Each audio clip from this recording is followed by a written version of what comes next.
Hello दोस्तों, स्वागत है आपका एसएससी एग्जाम अड्डा में। पिछले भाग में हमने पढ़ा था कुछ फॉर्मूले जो नंबर सिस्टम में आते हैं, जैसे कि कुछ सम संख्याओं का योग ज्ञात करना, विषम संख्याओं का योग ज्ञात करना, या प्राकृत संख्याओं का योग, प्राकृत संख्याओं के वर्गों का योग, प्राकृत संख्याओं के घनों का योग इत्यादि फॉर्मूले पढ़े थे और उनके कुछ एग्जाम्पल सोल्व किए थे।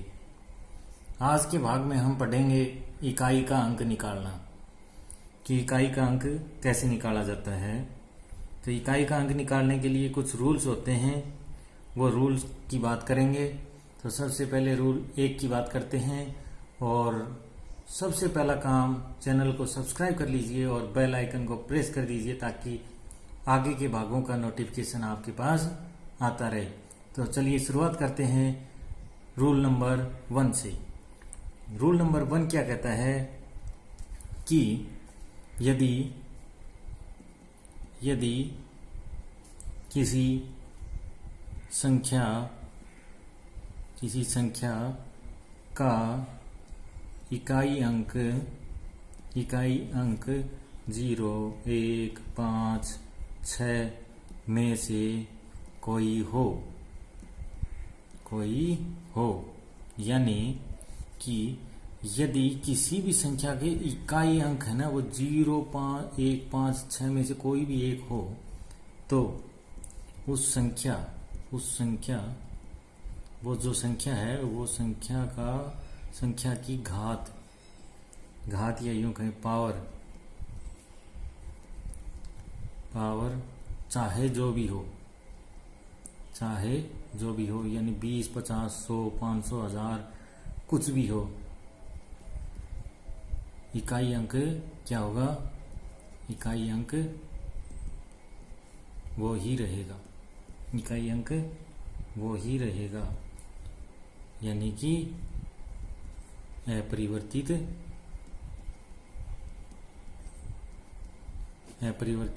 रहेगा।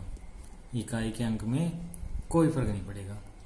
कहने की बात यह है कि रूल नंबर 1 क्या कहता है कि कोई भी संख्या है उसका इकाई अंक 0 हो या 1 हो या 5 हो या फिर 6 हो, तो उस इकाई अंक की वाली संख्या की पावर चाहे कुछ भी हो, 50, 60, 75, 90, 1500, 2000 कुछ भी हो, कोई मायने नहीं रखती।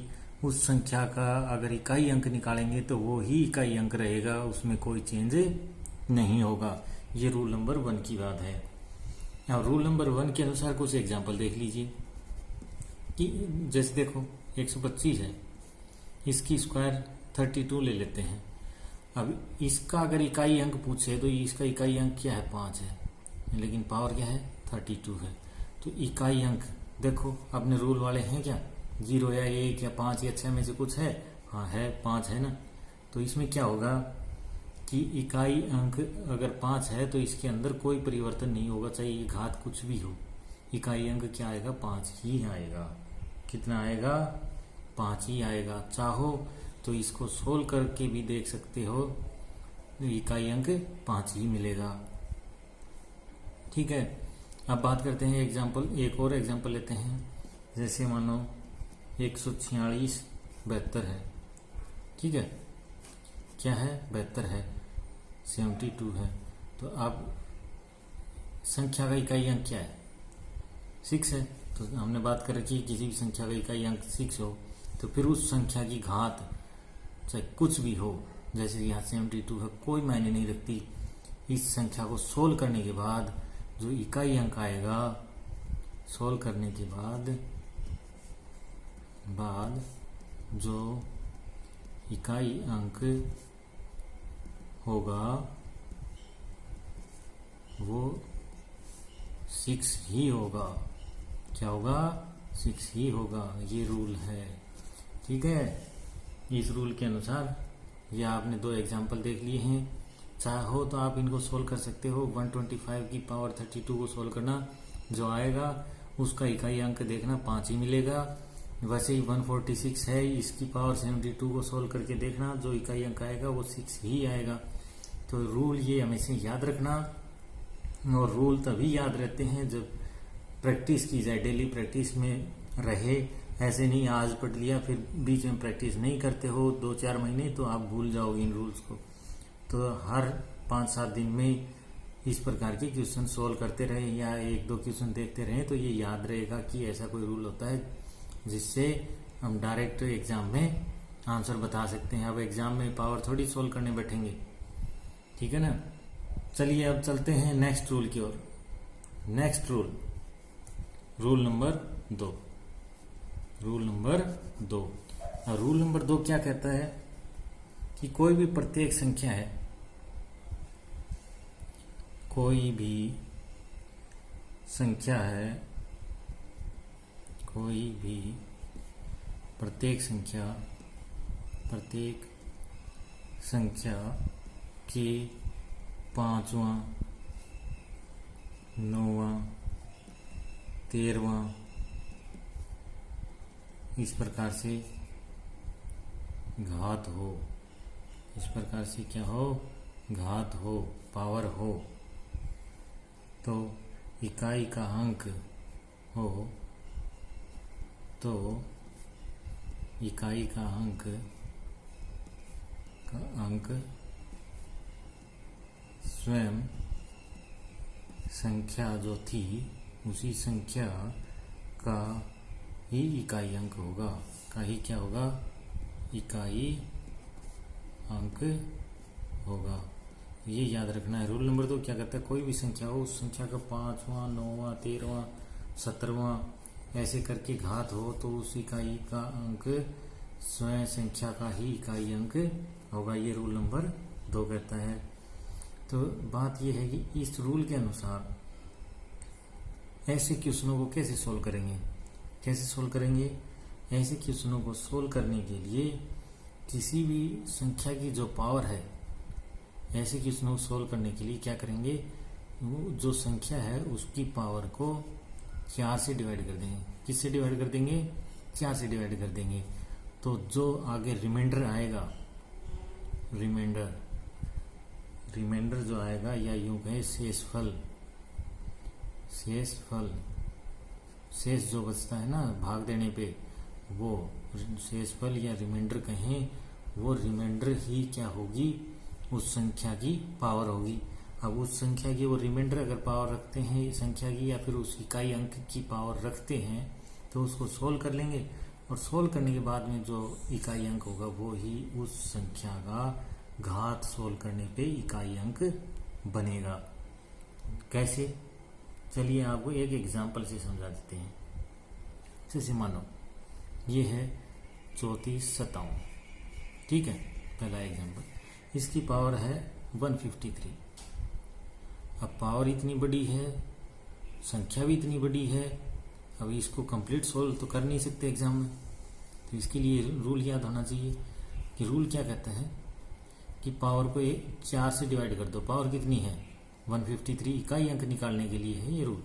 इकाई अंक जैसे ये 7 है, अब 7 की जगह 6 होता, 5 होता, 0 होता, 1 होता तो डायरेक्ट रख देते, पावर का कोई मैटर ही नहीं था। लेकिन ये उनमें से नहीं है, उनमें से नहीं है तो इस पावर को क्या करेंगे, 4 से डिवाइड करेंगे। 153 को 4 से डिवाइड करते हैं। अब इसको डिवाइड करते हैं तो शेषफल या यूं कहें रिमाइंडर क्या आता है, जो शेषफल बचता है वो 1 बचता है।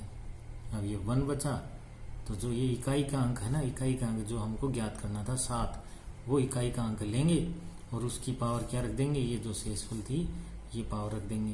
तो आगे क्या जाएगा, 7 आ जाएगा। तो यही क्या होगा, इकाई का अंक होगा। यही इस संख्या को सोल्व करने के बाद इकाई अंक होगा, यही इकाई अंक होगा। ये हमारा आंसर आ गया, ठीक है। अब चलते हैं दूसरे एग्जाम्पल की ओर। दूसरा एग्जाम्पल ऐसे आ जाए मल्टीप्लाई में, जैसे मान लो 243 की पावर 6 मल्टीप्लाई 127 की पावर 55। चलो ये आ गया। अब इसको सोल्व करने पे इसमें अगर इकाई का अंक पूछा जाए ना तो उसका मतलब होता है कि दोनों को पहले सोल्व करो अलग अलग, फिर उनको मल्टीप्लाई करके जो इकाई अंक बने ना वो इकाई अंक बताना है कि क्या होगा। अब ऐसे में क्या करेंगे कि अलग अलग पावर को अलग अलग 4 से डिवाइड करेंगे। पहले 6 को 4 से डिवाइड करते हैं तो रिमाइंडर क्या बचेगा, शेषफल क्या बचेगा, शेषफल बचेगा 2। 55 को 4 से डिवाइड करेंगे तो शेषफल क्या बचेगा, तो शेषफल बचता है 3। 12 चौक 48, 13 चौक 52, हाँ 3 बचता है। ठीक है, अब करना क्या है कि पहले वाली संख्या जिसकी पावर 6 थी उसका इकाई अंक लेते हैं, इकाई अंक ले लिया। अब रिमाइंडर कितना आया था, 2 आया था, 2 रखते हैं, इसको सोल्व कर लेंगे, कितना आ जाएगा, 9 आ जाएगा। फिर दूसरी संख्या थी उसका इकाई अंक लेते हैं, उसका इकाई अंक लेते हैं और उसकी पावर क्या रखेंगे, जो रिमाइंडर आया वो रखेंगे 3। अब इसको सोल्व कर लेते हैं। 7 की क्यूब क्या होती है, 7 की क्यूब होती है 343, हाँ 343 होती है। अब 343 हो गई। अब करेंगे क्या कि इसका इकाई अंक लेंगे, इसका इकाई अंक क्या है ये, और इसका इकाई अंक तो ये है ही। इन दोनों को आपस में क्या कर देंगे, मल्टीप्लाई कर देंगे, दोनों को आपस में क्या कर देंगे, मल्टीप्लाई कर देंगे। तो आंसर क्या आएगा, 27। तो 27 आया, इसमें भी इकाई अंक क्या है, 7 है। तो आंसर जो इस संख्या को सोल्व करने पे जो इकाई अंक आएगा वो क्या आएगा, 7 आएगा। इकाई अंक क्या होगा, इकाई अंक 7 होगा, यही हमारा आंसर आएगा। अब ऐसे आ जाए मल्टीप्लाई वाली संख्याएं आ जाए तो उनको अलग अलग पावर को सोल्व करते हैं, जो रिमाइंडर आता है वो उनके अलग अलग इकाई अंक को लेके उनकी पावर रखते हैं, फिर उनको सोल्व करते हैं, फिर उनका भी इकाई अंक लेते हैं और उसको मल्टीप्लाई कर देते हैं। जो आता है उसका इकाई अंक ही उस संख्या को सोल्व करने के बाद आने वाला इकाई अंक होता है। ये हमारा रूल नंबर 2 का एग्जाम्पल नंबर 2 था। ठीक है, अब क्या करेंगे, अब हम पढ़ेंगे नोट। नोट क्या कहता है कि अगर घात को, पावर को 4 से डिवाइड करने पर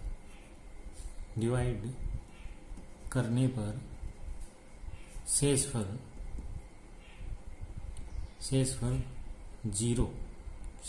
0 आए तो क्या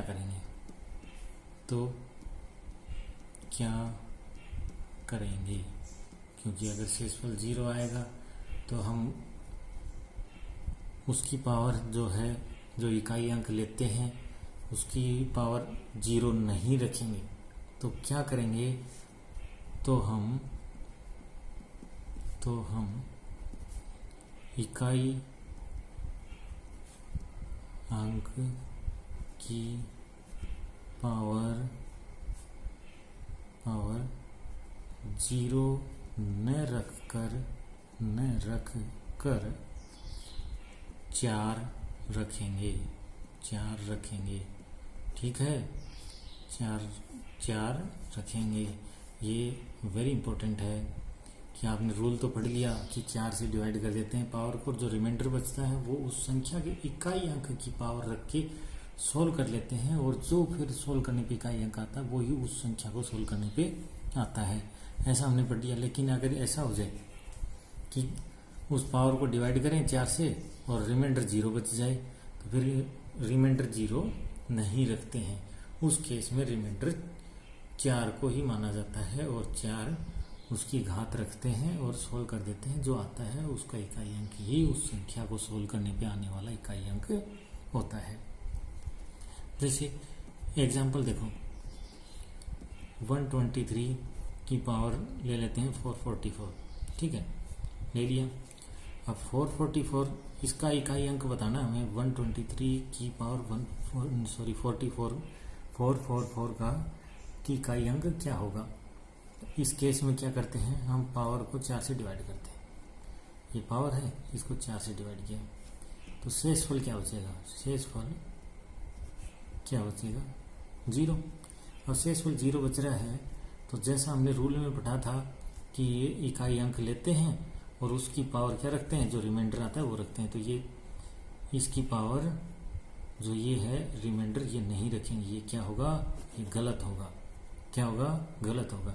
तो ऐसे केस में क्या करेंगे कि जो इकाई अंक है इस संख्या का, जो इस संख्या का इकाई अंक है उसकी पावर क्या रखेंगे, 4 रखेंगे। 4 रखेंगे और 4 रखने के बाद इसको करेंगे सोल्व, इसको करेंगे सोल्व। तो 3 की पावर 4 क्या होती है, 81 होता है। क्या होती है, 81 होता है। अब 81 आ गया तो इसमें देखो इकाई अंक क्या है, 1 है। तो इस संख्या को सोल्व करने पे इकाई अंक क्या आएगा, इकाई अंक क्या होगा, इकाई अंक इक्वल टू 1 होगा। यही हमारा आंसर आएगा। ये हमारा नोट था कि आपने ऐसे 4 से पावर को डिवाइड करना और फिर रिमाइंडर जो आए उसको उसकी पावर रख के सोल्व करना तो सीख लिया, लेकिन ये बात नहीं सीखी कि अगर 0 आ जाए तो 0 नहीं रखा जाता, तो क्या रखते हैं, 4 ही रखते हैं। क्या रखते हैं, 4 रखते हैं और फिर सोल्व करते हैं। जो आता है उसका इकाई अंक ही उस संख्या को सोल्व करने पे आने वाला इकाई अंक होता है। तो चलिए आज के लिए इतना ही। आज के वीडियो में हमने सीखा इकाई अंक कैसे ज्ञात किया जाता है। नेक्स्ट वीडियो में हम पढ़ेंगे अभाज्य गुणनखंडों की संख्या ज्ञात करना। नेक्स्ट पार्ट में क्या पढ़ेंगे, अभाज्य गुणनखंडों की संख्या ज्ञात करना कैसे ज्ञात की जाती है। तो तब तक के लिए आप बने रहिए हमारे चैनल के साथ। चैनल को सब्सक्राइब करिए, बेल आइकन को प्रेस करिए और वीडियो अच्छा लगा हो तो लाइक ज़रूर करिए और दोस्तों के साथ शेयर भी करिए। चलिए, थैंक यू।